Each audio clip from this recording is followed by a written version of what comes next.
Pat and Jean Marinari are an unusual couple. They both enjoy the hobby and have worked together to build a truly spectacular three-rail model railroad. Like many of us in the O-gauge hobby, it all got started a long time ago.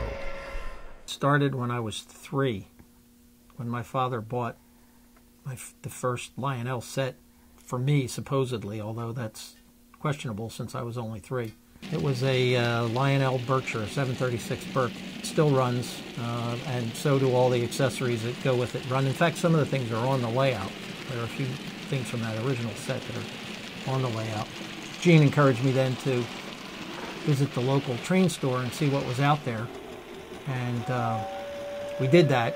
In fact, that visit that first day cost $1,000 because the man that owned the store was a very good salesman and demonstrated all the new MTH Protosound 2, which had just come out, and we bought it. When the man demonstrated the fact that the trains could talk and all the things that they could do, I kind of poo-pooed that and said, I don't think we really need all that. I just, I want to whistle on the bell. And Jean said, in one of her quotes that we have not forgotten, oh no, I want it all. So in the ensuing 12 years, I have endeavored to get it all. Pat's attempt to get it all has worked out pretty well. He's got everything from old Lionel post-war accessories and his original 736 Berk to the latest in today's three-rail motive power.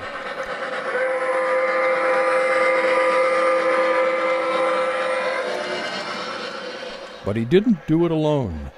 His wife Jean also did a lot of the work. I painted about 1,000 people, and really into the scenery and the people production on the layout. And it's been a lot of fun. And I had trains in my life too. When I was a child, the boy across the street had Lionel trains, and from the time I was 5 years old, we played with trains. And actually, when you asked me what was my first train, it was the Blue Comet. And when we moved into this house, because I liked this with the trains, I said to Pat, I really want a train hanging from the ceiling. And so he obviously had to do that first, and that was the one that we agreed to, because I liked the tin plate. Pat found some valuable help in another area, too. I'm very active in the O-gauge railroading forum. And when I let it be known on the forum that I was about to start building a layout, I got an email from this gentleman who indicated that he liked to build layouts and lived in a condo, so his was pretty much built out, and if I needed some help, he'd be delighted to help me. And oh, by the way, P.S., after he retired, he spent 6 years working in a woodworking shop, so he has some capability. The understatement of the century. In any event, Alan and I got together, met over lunch, and just hit it off. We've become very close friends, and he comes over pretty much one afternoon a week, and he's helped me to build a layout at every stage. He helped with bench work, scenery, obviously he painted the backdrop. He's my color guy. He really has been amazing. The layout covers almost the entire basement, and the track plan is one that allows both loop running and prototypical operation. The original plan came from one of the best. Ultimately, I fell in love with a plan from John Armstrong that he had done many years ago, and I was able to take that plan and carefully duplicate it in the RR Track layout software. And when we decided on a house, I put the dimensions into that software and stretched and manipulated and modified that layout to fit my dimensions. I wanted to incorporate the ability to run trains around a loop just for display purposes, and I also wanted there to be some operational interest, and we've pretty much done that. We've been doing some operating sessions that have been a lot of fun, and that was essentially it. It was a book layout that I really stretched and manipulated and modified.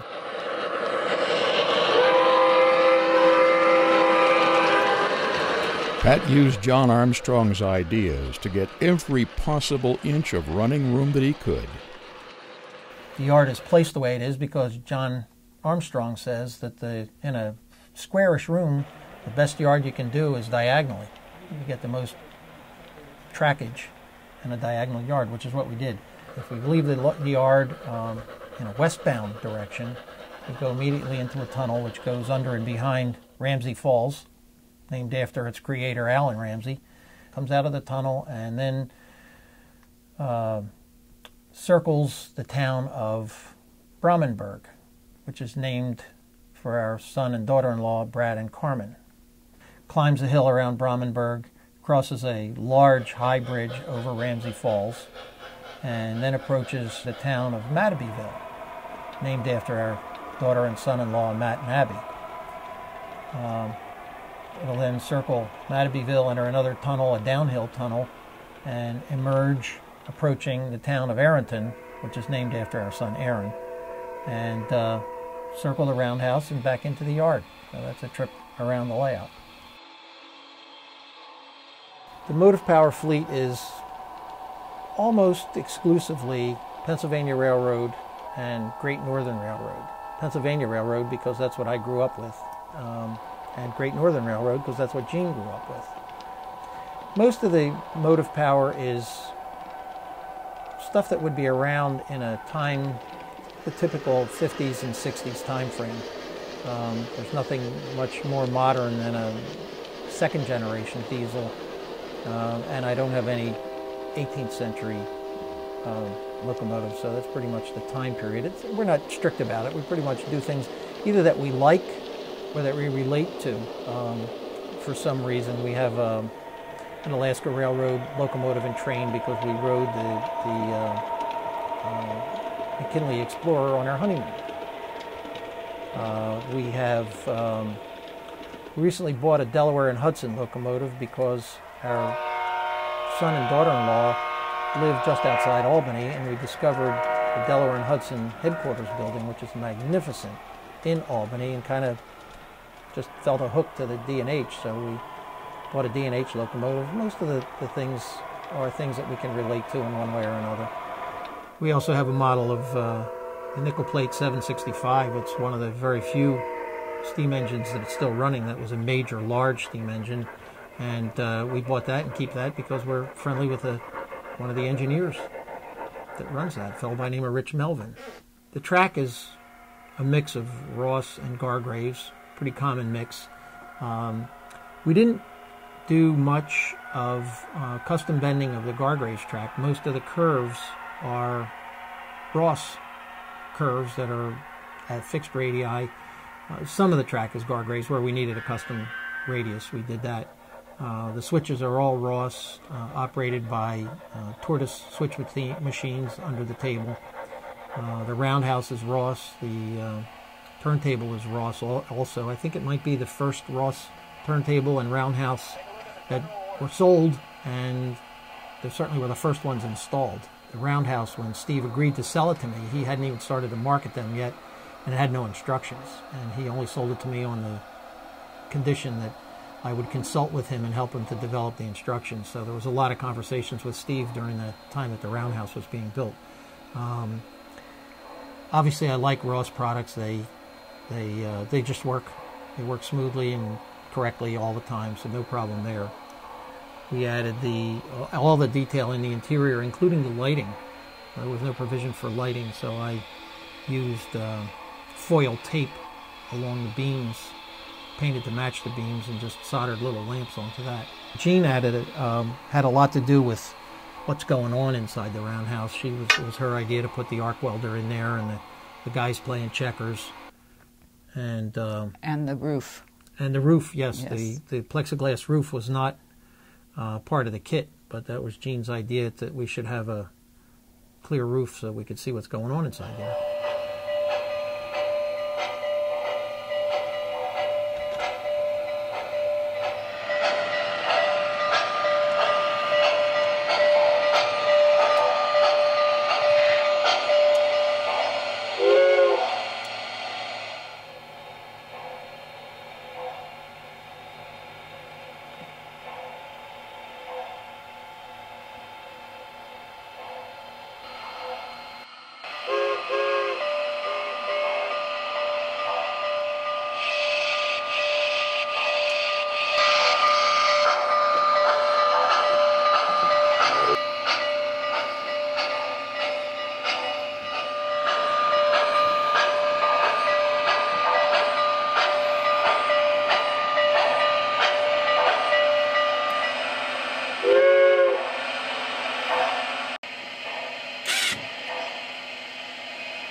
motive power is predominantly MTH, although there are certainly a number of Lionel pieces as well, and some third rail and some Weaver as well. We pretty much buy and run pieces that we like without regard to who made it.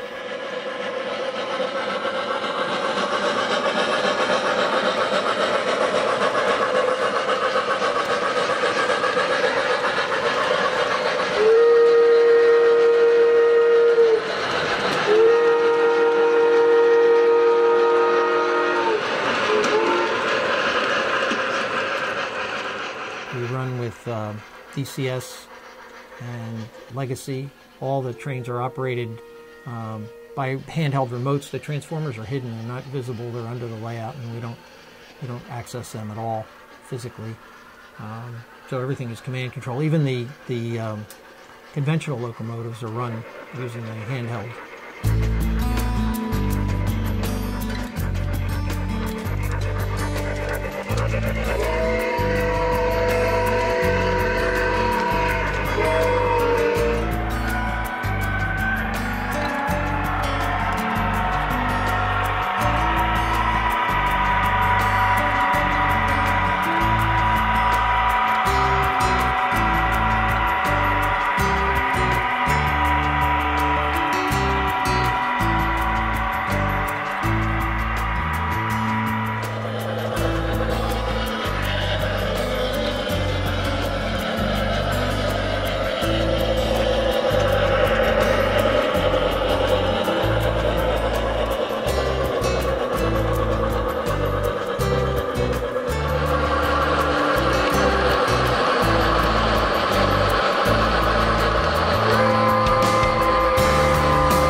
It's easy to focus on just the trains, but there's a lot more to see on this layout.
While the trains take center stage, the hobby means a lot more to Pat and Jean than just running trains. We've made a lot of friends as a result of this hobby, literally from all over the country. We just have had the best time with that. I think the internet has made what used to be a very solitary hobby a very social one, and that's been great for us. Early on, I discovered the O-Gauge forum, and after being encouraged to attend the Eastern Division of the TCA York meet, began to meet with some of the folks that I had corresponded with on the forum and developed some great friendships from that. And that's really the internet. Additionally, the internet has just been a tremendous source of information. There isn't anything you can't learn by doing some research on the internet, either from other folks that have already done it or from manufacturers' websites. There's just so much information available that, and it's also, in addition to the information available, it's a way of being aware of things that are happening in the hobby in the area. And, it's how I can find out about the little train meet that doesn't make the advertisements in the magazines, or the little auction that doesn't advertise in the magazines. Those are the kinds of things that you can only get on the internet. It's a lot of fun. Yeah, it's a fun hobby, and I think that's really what it's about. It gives us both a lot of pleasure. Yeah, it really does.